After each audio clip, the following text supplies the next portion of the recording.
আলাইকুম রহমতুল্লাহ বরকাত।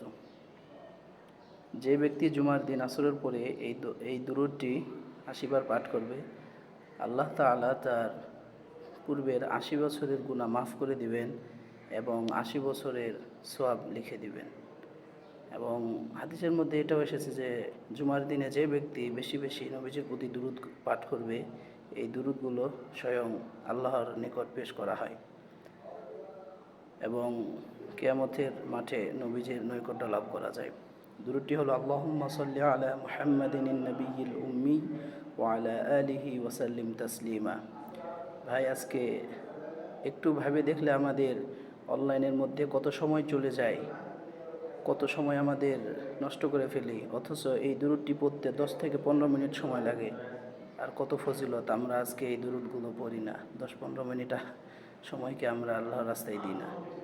আল্লাহ তাআলা আমাদের সকলকে এই দুরূদের উপর আমল করার তৌফিক দান করুক।